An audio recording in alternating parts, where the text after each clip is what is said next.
Hello friends, my name is Shivam from DevOps Schools and I will help you to enable your learning process in various technologies of DevOps, artificial intelligence, machine learning, big data and many more.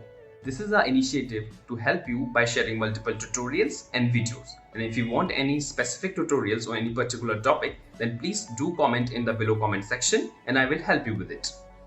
Also, please subscribe to our premium services on YouTube, which will give you access to more content and videos to enhance your knowledge about all these topics.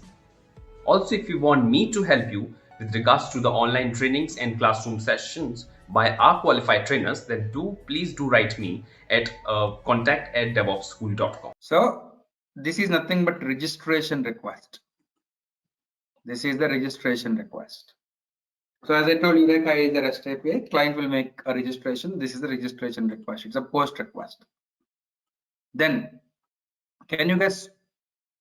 Actually, this is at what time? 1 minute. The second request went at 815 milliseconds. And again here, 35 milliseconds. That means after 30 seconds, there was one more request. What is this now? Put request. Put request to this URL where it's saying something like state is equals to up and last dirty timestamp, etc. Right? So can you guess what is this? It's saying my status is up, I'm up. It's a heartbeat. And recognize this time 8:1:35. After 30 seconds, one more heartbeat request. 8 to 5, 30 seconds, there is one more request, right? That means every 30 seconds it is sending the heartbeats. And then in between here, for the first time when it made a request to /apps, it got empty. It got empty, right? Second time again it is making a request. Now you can see the changes in the registry, right? There's one application added.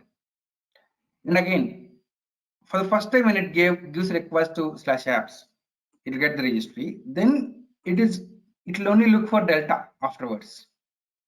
It only look for delta. That means only changes. Okay.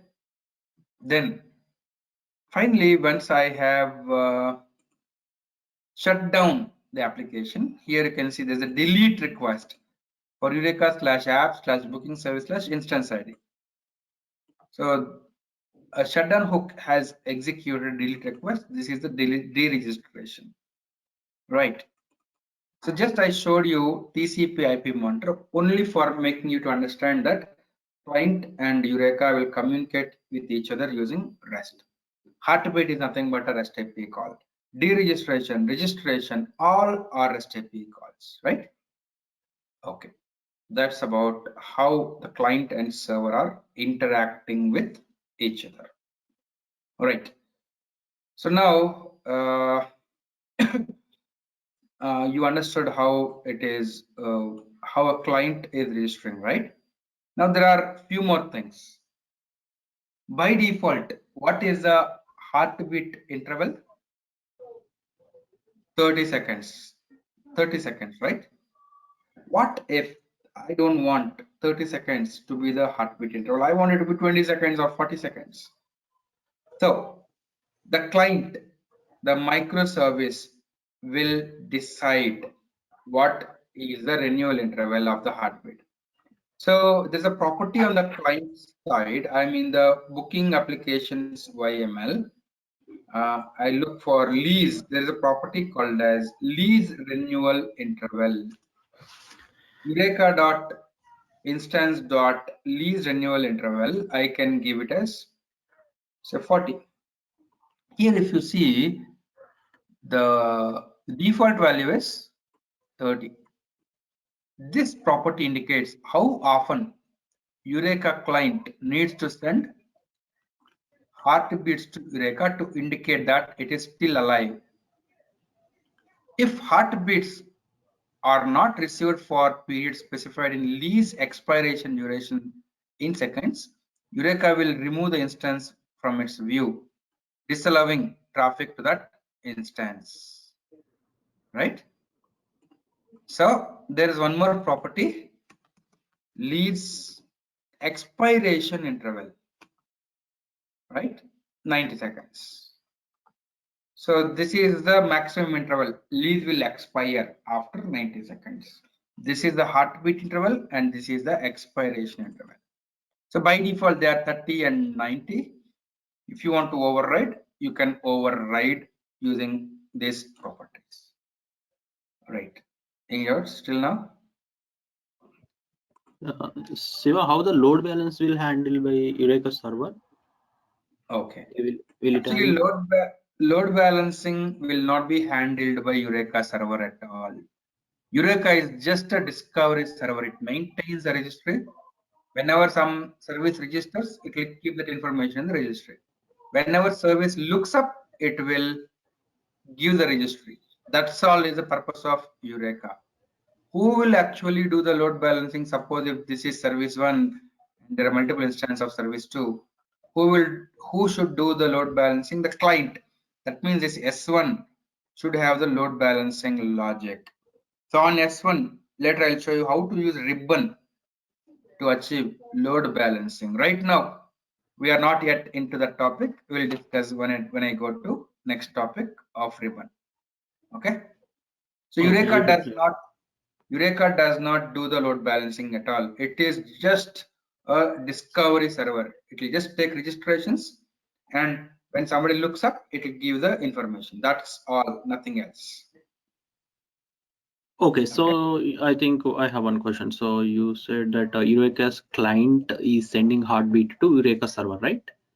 Yes, at regular intervals, correct. Okay, if let's say for example, the Eureka server is sending heartbeats to Eureka server, that Eureka server is down, what will happen? Okay. So, very good question you raised.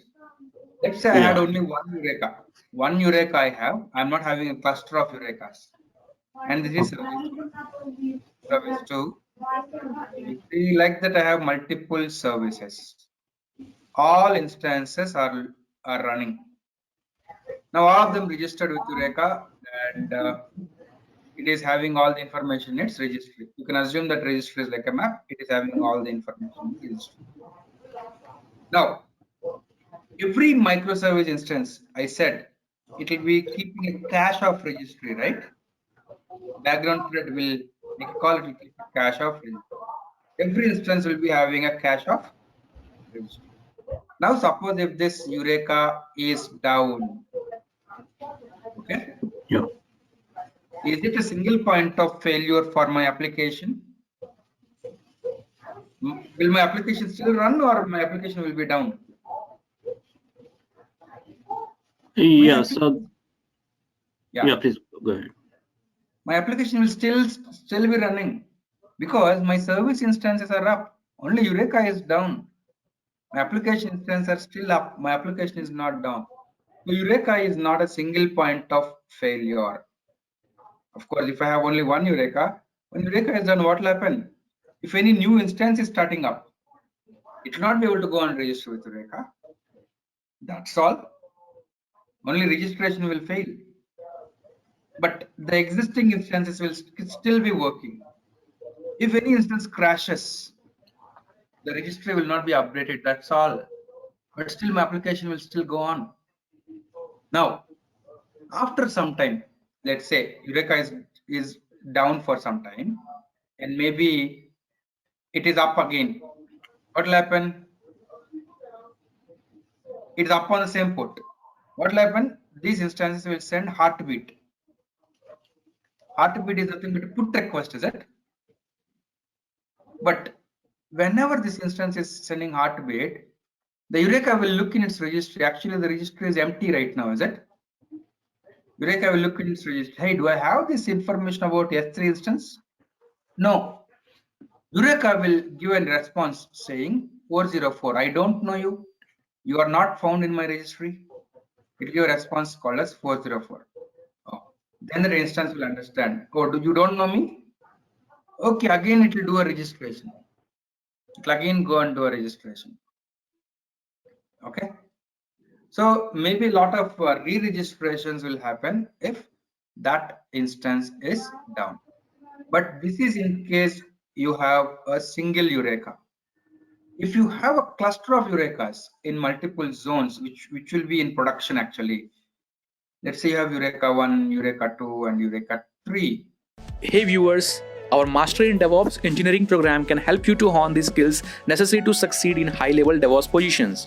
So what are you waiting for? Enroll now and earn certification that show you are keeping pace with today's technical roles and requirements.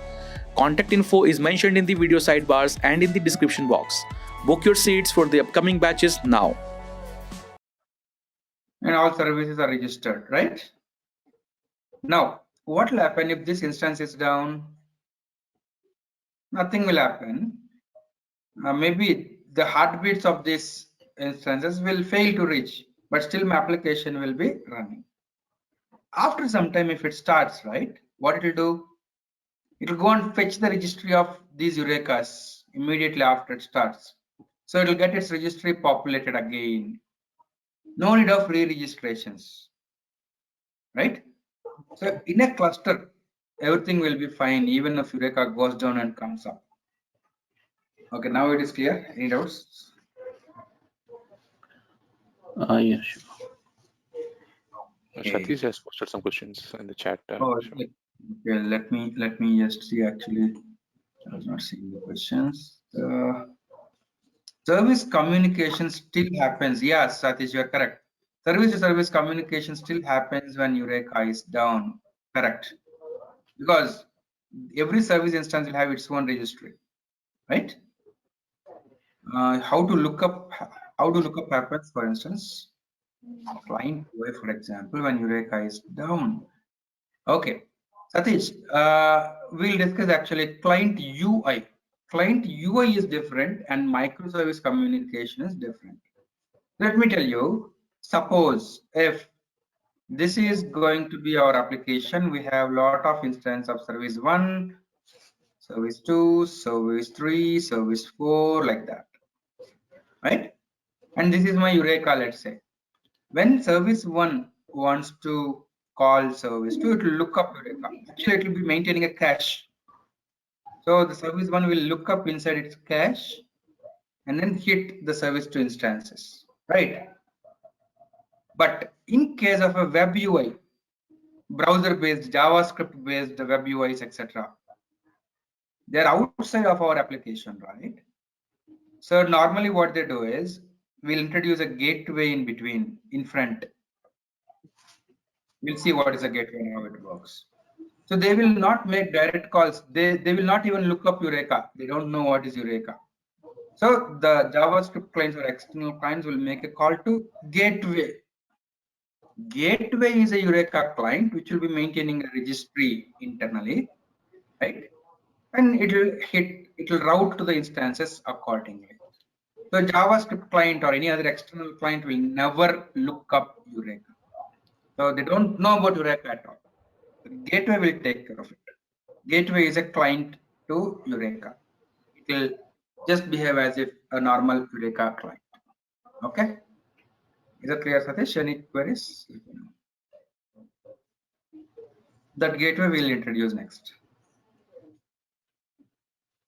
Okay, but how does the flow happen from gateway to instance? Oh, see, gateway also is a client to Eureka, as I said, right?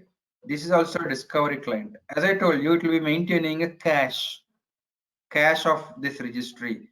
Every Eureka client will be maintaining a cache of registry. So if Eureka is down, still the information, the old information is there in the cache, right? So it will use that information to do the load balancing. Okay. So gateway will be actually using ribbon. Later I'll discuss. It will use the information in the registry and identify how many instances of S1 are there. 5 instances. It will do load balancing. It will select one instance and route it to that instance. That is taken care at the gateway level. Any queries? I think Shiva, let me change that a little bit. I think suppose say that Eureka is down, and suppose in S1 some 2 instances are down, right? Gateway doesn't know that, right? Gateway now wants to route to one second instance which is down. So what happens at that time? Okay. So you mean to say when Eureka was started, there are two S1 instances, right?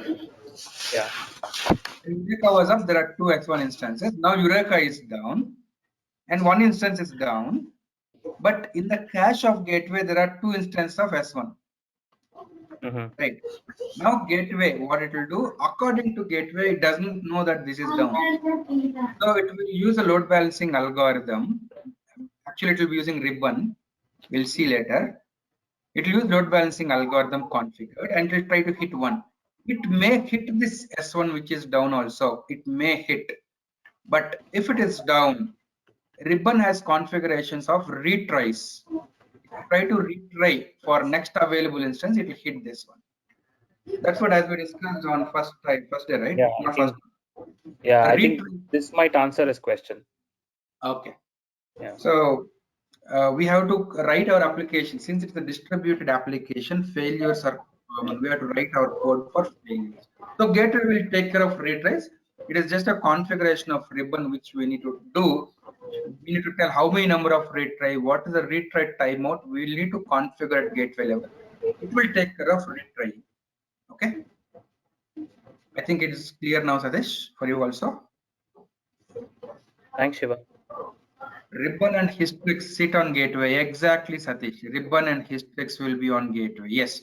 Once I come to gateway, I'll explain you clearly how it works. Okay.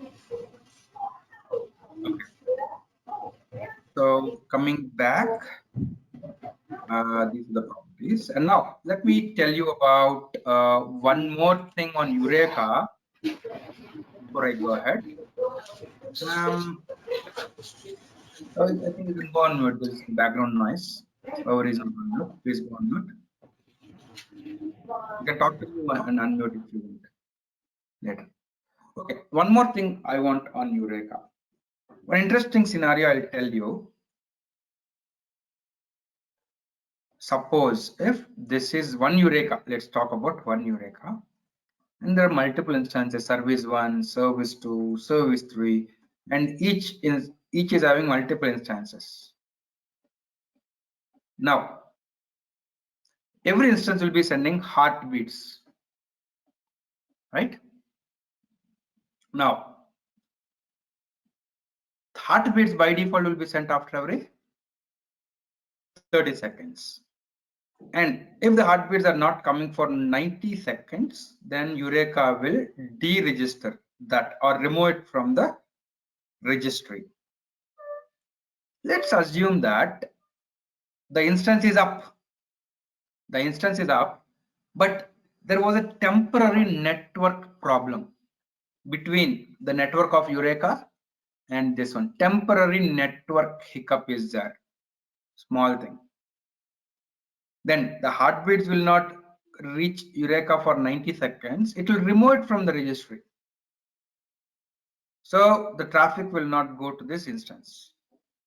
But after the network comes up, then it will start sending again a heartbeat. Now what will happen? The Eureka has already removed it from the registry. Now the heartbeat is coming. Now what? Eureka will send, hey, I don't know you, 404.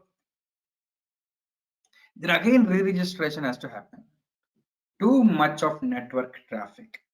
In a live application where you have multiple instances of your microservices, right? This re-registrations will cause a lot of problem on network. So in production, right? What we want to say is we want to tell to Eureka, hey, start in a mode called a self-preservation mode. There's a mode of Eureka called a self-preservation mode.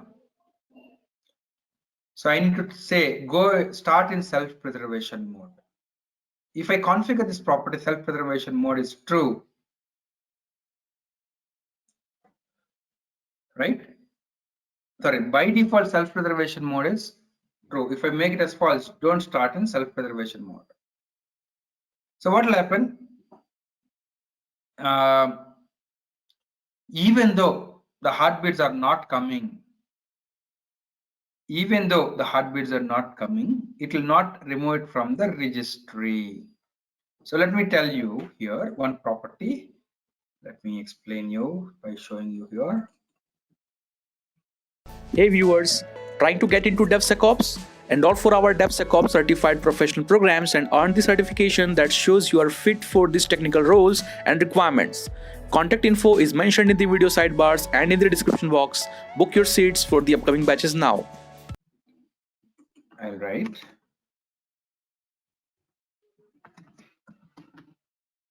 Self. Just wait.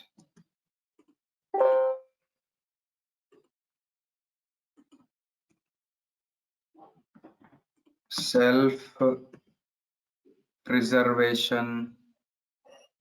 Yeah. Eureka.self-preservation mode is true by default. Right. So by default, it starts in self-preservation. That means what? If it is in self-preservation mode, even though the heartbeats are not coming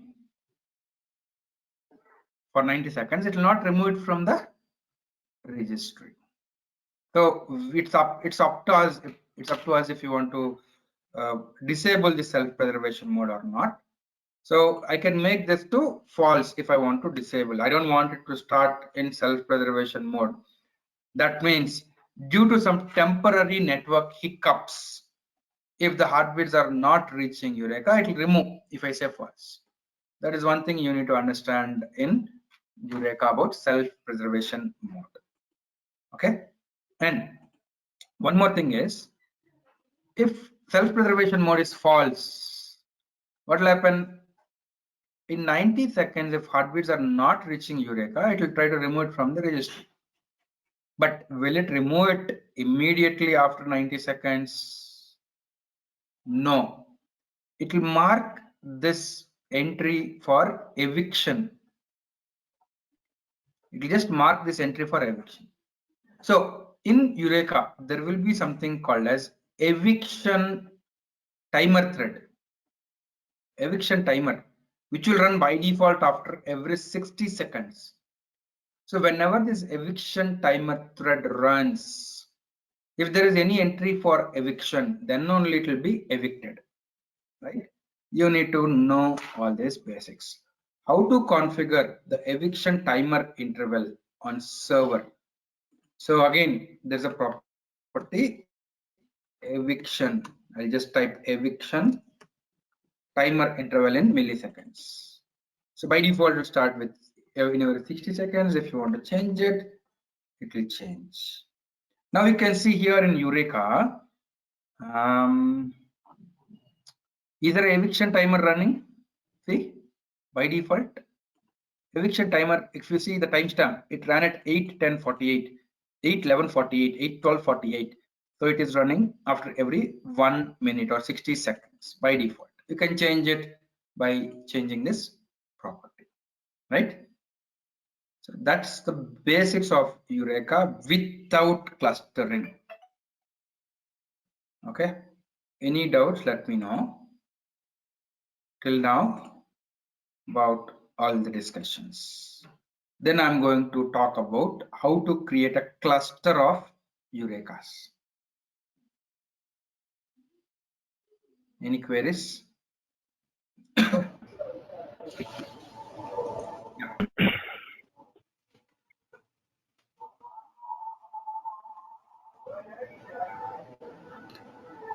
Is there any limit, Shiva, for registering the services with the Eureka server? How many services we can register max?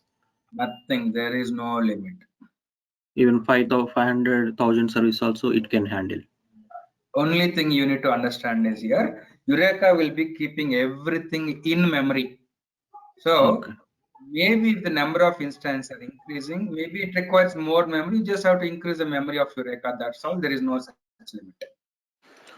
There is no way of configuring a data store or something like that in Eureka? No, it is not actually required. It is not. That's how it is. It is actually not required because it is a peer cluster, right? In production, you will be having cluster of Eurekas. They are a peer. So everybody will be maintaining that information in their own memory as registry. See, if there is a total chance of total shutdown, then you may need to persist that information. Even though you persist that information, it is of no use because the information will change. The heartbeats keep on coming. Some of the instances will go down and come up. So even though you persist it in the database, it's of no use because by the time maybe if the shutdown happens or maybe if it is up, the database may be obsolete. So they don't need it. Everything is maintained in memory. And anyway, the replication is done right between the peers. So we don't see a need to persist it, not required, according to the design of Eureka. Okay. Okay, so let us start with cluster. Now, what I want to do is I want to start 3 Eurekas on my laptop, and I just want to simulate multiple zones, zone 1, zone 2, zone 3. I just want to simulate because I have a single laptop. If I have multiple machines and all, I could have done it. I want to simulate. Now, Eureka cluster is a peer cluster. All Eurekas are peers. Actually, whenever you're configuring a cluster, there might be different types of clusters like master slave cluster, where if the master has gone down, then slave becomes a master. But here, these Eureka nodes are peer nodes. All are equal peers, right? Now, on a single machine, if I start 2 Eurekas on a single machine, does it make sense? What if the single machine goes down? Both instances will be down, right? Normally, we will not have two Eurekas on a single host. So, actually, they have written a code in such a way that if 2 Eurekas are on same host, they will not be treated as peers. They will not be treated as peers. That is one rule. When you are configuring cluster, the Eurekas have to be on different hosts. Now, since I want to run all the Eurekas on my single local host, if I start 3 Eurekas on single host, they will not be considered as peer and they cannot start a cluster. Somehow I want to simulate different host names for 3 different Eurekas, right? You might be knowing where we can use host names for my machine. Mine is a Windows machine. If yours is a Unix machine, Linux based machine, you will be having a file called as /etc/hosts in Linux based machines. In Windows, there will be C drive, Windows, System32, drivers, etc, hosts. So in Windows, this is a file etc hosts where we can give multiple host names. Let me just open it.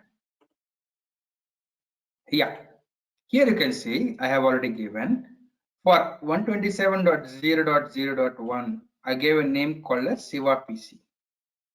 Same for again 127.0.0.1, which means localhost. I gave 3 different names: Eureka primary, Eureka secondary, Eureka tertiary. Right. So I gave 3 names to simulate 3 different host names. Right. Now, I will show you configurations, 3 different configurations for Eureka. Okay. So let me close all unrelated projects here. Yeah, here is Eureka. Now, normally in Spring we use profiles for different environments, is it? For test environment, we'll have a different profile configuration, production, dev, and all. But just for demonstration, actually I want 3 different configurations for 3 different Eurekas which I want to start.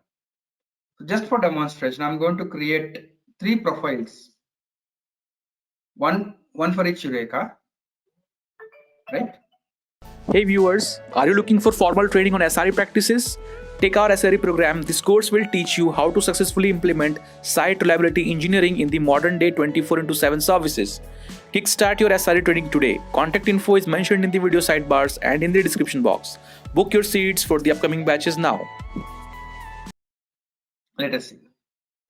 So now I'll copy paste the configuration form from my solution project and I will explain you. Here is my YAML file. I'll explain you, don't worry.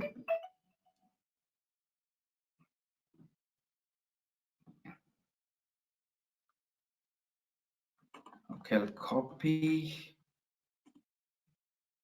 and paste here. Yeah, so let me explain you this YAML file. Yes. See here, if you might be knowing, in one YAML file, I can write configuration for multiple profiles. Each profile should be separated by dash, dash, dash. See here, whatever is between these 2 dashes, this dash and this dash. This is for a profile with name Eureka 1. This configuration will be used if I start my application with a profile Eureka 1. And whatever this configuration, it will be used when I start my Eureka with profile Eureka 2 and this one with Eureka 3. Now you can see, there is no profile for the above one. I didn't configure spring.profiles here. So that means this will be the configuration for default profile. That means if I don't activate any profile, it will start with this configuration. If I activate any profile like Eureka 1 or Eureka 2 or Eureka 3, the corresponding ones will be taken. Now, I will start my first Eureka by activating a profile called as Eureka 1. So what port it will use? 4002. And I hard coded instance host name as Eureka primary. So here I gave the host name. Eureka primary is also pointing to my same local, but I gave a different name, right? So host name I gave as primary. And when I run a cluster, do you want first Eureka to fetch the registries of other 2 Eurekas? Yes, right? In a cluster, Eureka 1 should go and fetch the registries. But do you want this Eureka to go and register with this Eureka and vice versa? No, right? Microservices should register with Eureka, but one Eureka need not register with other Eureka.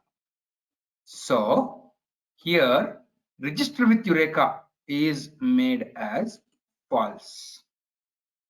Okay. So fetch registry is true, but register with Eureka is false in a cluster. Then I have 2 more Eurekas, but they're running on my same machine, right? I can give here this 4002 and 4003. These are the 2 other Eurekas. Here I'm telling to Eureka 1, where are the other 2 Eurekas? Similarly, here for Eureka second configuration, this profile name is Eureka 2, port is 4003. Host name I simulated as Eureka secondary, which register to register with Eureka. And here I told about the primary Eureka and tertiary Eureka. Similarly, for third Eureka, it will run on 4004. The host name is Eureka tertiary. And here I told about primary and secondary.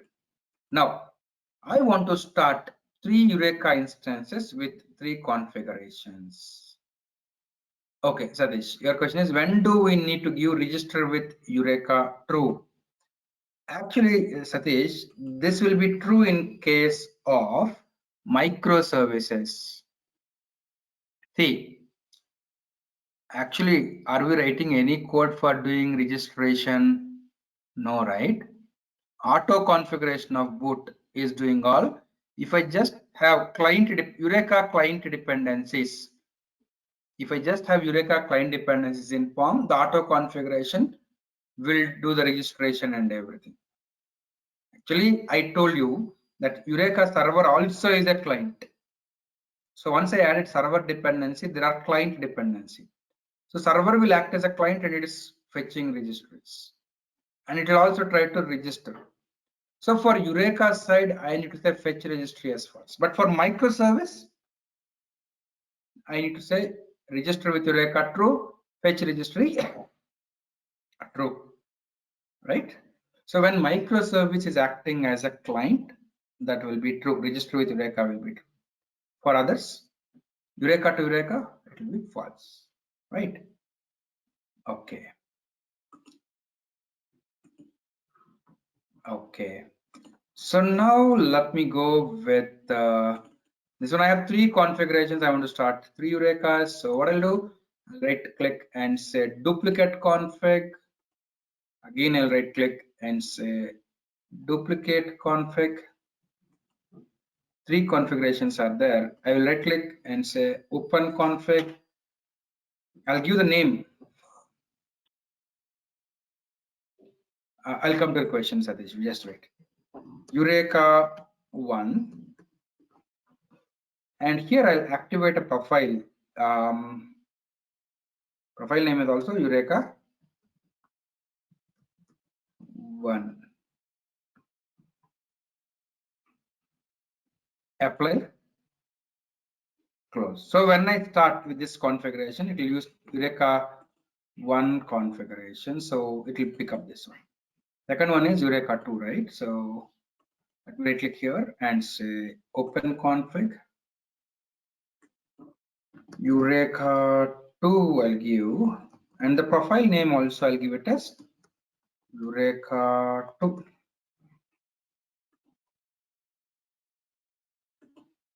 Okay, one more. Open config.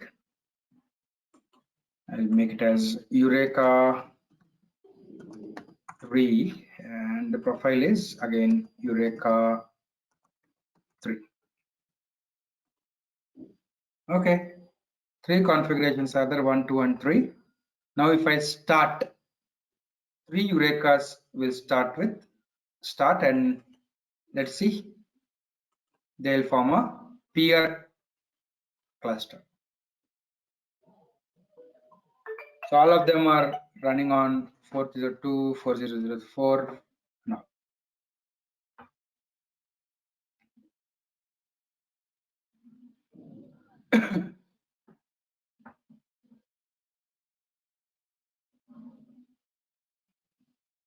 Let them start.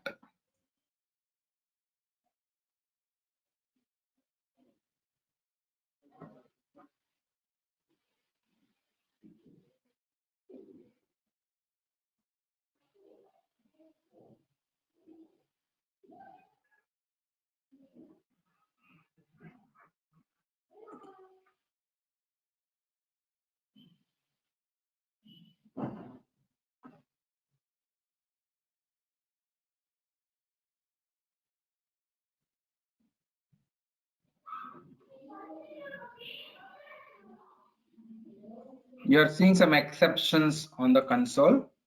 I'll tell you the reason for that exceptions. Yeah, now 4002, 4003, 4004 are all 3 instances are up. I'll tell you the reason. Just see. I'll go to localhost 4002. You can see that they have identified secondary and tertiary are replicas for it. Now, I'll go to 4003. For this, primary and tertiary are replicas, it has identified. And then I'll go to 4004. Primary and secondary are replicas. So you can see that these all are replicas. They have identified as a cluster. Now to prove that they are actually clustered, what I will do is I will start only one service and register with first Eureka. If the other 2 Eurekas replicate their registry, automatically. That means they are forming a cluster. That proves that. So let me do that. Okay. So now I have a cluster running, cluster of Eurekas. Now I will start my booking application again. But now in my YAML file, I will just tell to this booking application about any one of the Eureka running at 4002 or 3 or 4. Okay. Here, this is a port at which I'm telling to my booking service, right? So here I'll make it as 4000, let's say 2. I'm giving information about 4002 Eureka only, just for testing purpose. So it'll go and register with Eureka at 4002. Others should get replicated. So I'll start only one instance right now. Let it start.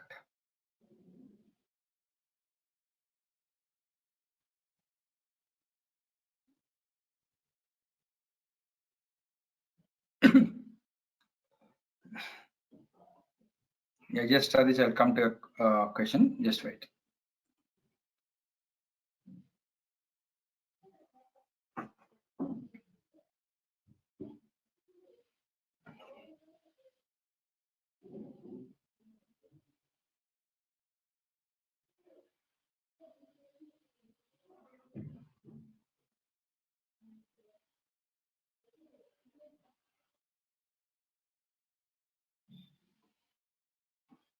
Okay, so let's starting. Just wait.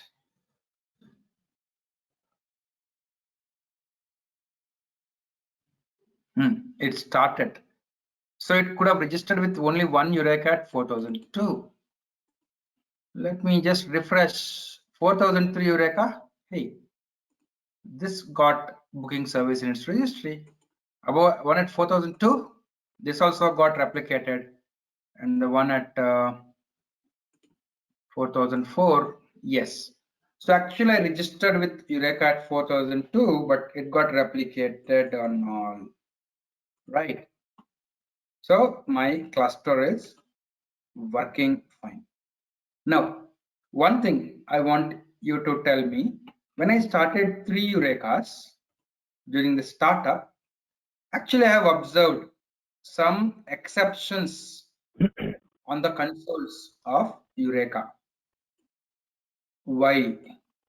Because once this Eureka starts up, it acts as a client to this Eureka, right? So it is trying to fetch the registries of other Eurekas. So by the time when first Eureka is up, second Eureka may not be up by the time, third Eureka may not be up. So until they are up, there might be some exceptions which are shown on the console. They are just messages. They are not really problem. So once they are up, again, everything will work fine. So that's only in the logs you are seeing. The exception actually is not a problem, right? So that is one thing. And now, Satish, your question. I told you that Eureka, here is a POM. I just added Eureka server as dependency. When I search for client, there is Eureka client dependency. So server also is a client. Server needs to fetch the registries of other servers. So it's a client. So client dependencies are all there. So auto configurations will work for a client. But Eureka is not a microservice, right? It need not have all the functionalities of required for a microservice. Microservice needs to send heartbeats also, right? But Eureka, do you think it needs to send heartbeats to another Eureka? Yeah, okay, Satish, I'm coming to it. To make you understand, I need to add and make you understand about this. Do you want one Eureka to send heartbeats to other Eureka? No, right? Only microservice should be able to send heartbeats. Microservice needs to fetch registry. Microservice needs to register with Eureka. So there are some extra things to be done on the microservice side, right? So just having Eureka client dependency in pom.xml will activate few auto configurations, but not all the auto configurations required for the client, right? So if you see here, for my microservices, we need to add annotation called as enable Eureka client, right? So if you enable Eureka client, this is actually a marker annotation, nothing else, is just an annotation. If you enable Eureka client, actually there are auto configurations which will get activated only when you enable Eureka client, right?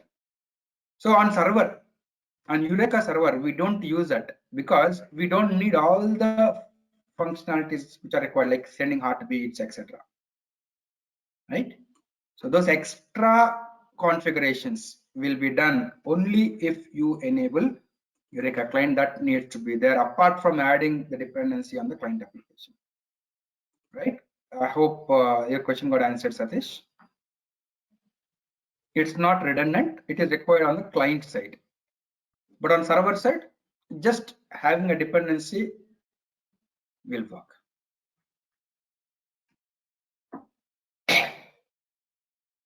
If we are not enabling Eureka client annotation, should we need to give register with Eureka true? See, that's what I'm telling Satish. There are some functionalities of a client which are required by server. Some functionalities of client required by microservices, right? For both of them, there are some common things. What? Registering with Eureka, fetching registry, right? Those are common. So the auto configurations which will be activated by just having that client dependency have that fetch registry, register with Eureka.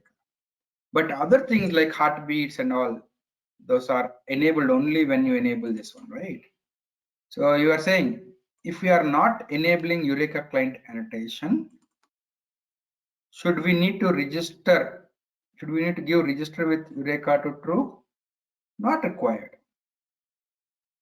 Not required. By default, register with Eureka is true. By default, it is true on microservice. Anything for a client, it is true by default. Okay. So Shiva, this annotation for Eureka to communicate with other Eureka server, correct? The annotation that you are highlighting. No, this is client. For microservice, see, actually, let me just draw. For a microservice, what all functionalities are required? It should go and register with Eureka. Right. Fetch register with Eureka. Send heartbeats to Eureka. These all functionalities are required. So to get all those functionalities, two things we need to do: add dependency in POM, client dependency in POM, and enable Eureka client. Right. Those two things, if we do, the auto configurations, they will define the beans required for sending heartbeats. They'll define the beans required for registration, fetching, register, etc.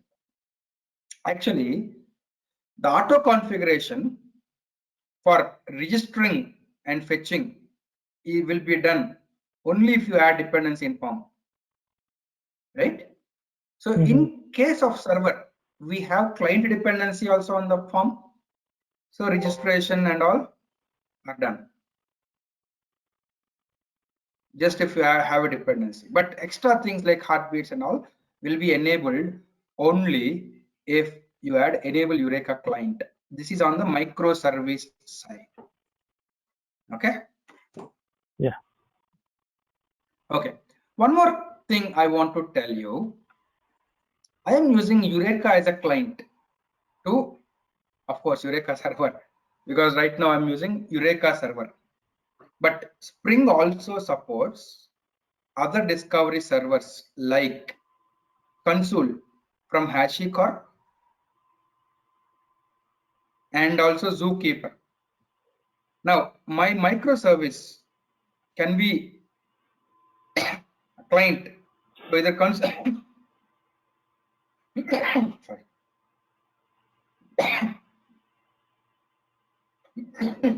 Excuse me. So my microservice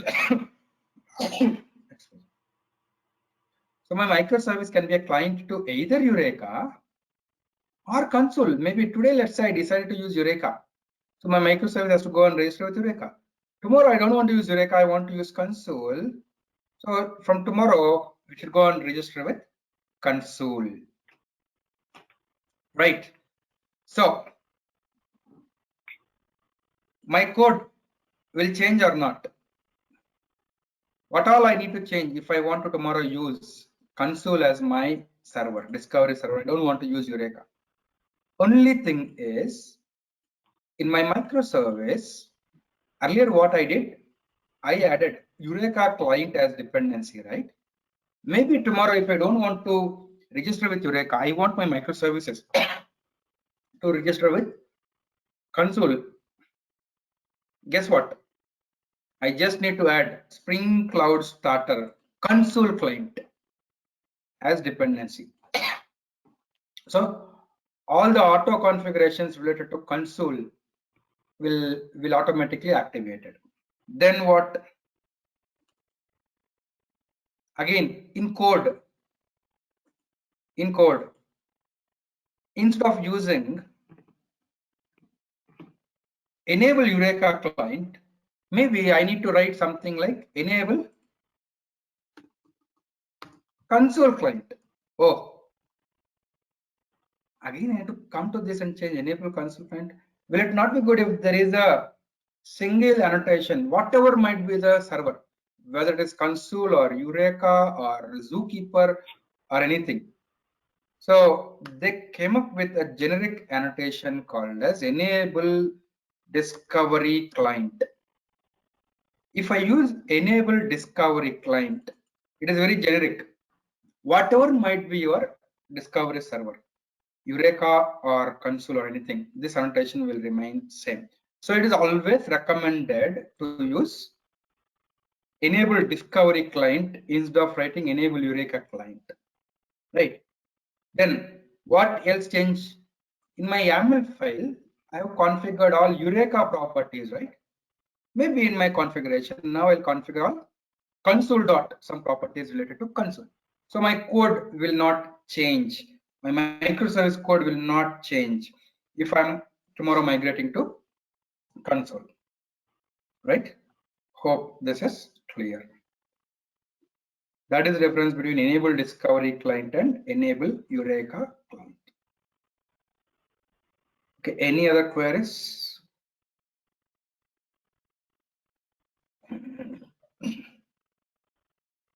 Yeah, so I think I will stop here.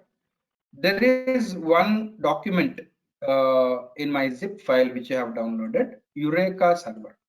Here I have clearly documented whatever I have described today, how to start a Eureka server, on which project in my workspace to use, right? What are all the steps to be done?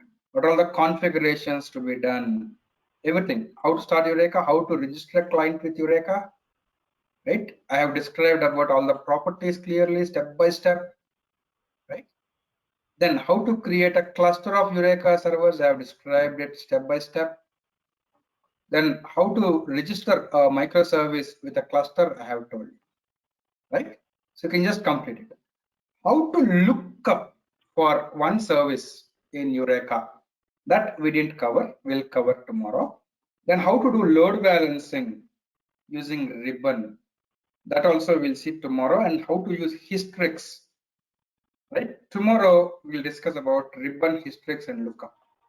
But you have to complete, go through this document and complete these exercises before tomorrow. It should take you somewhere hardly around 30 to 40 minutes. Just spend some time of 30 to 40 minutes and complete this document up to this part. Don't go through this part. Tomorrow I'll show.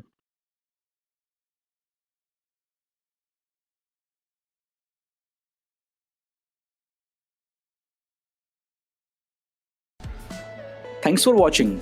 Want to study further? Join our training programs today.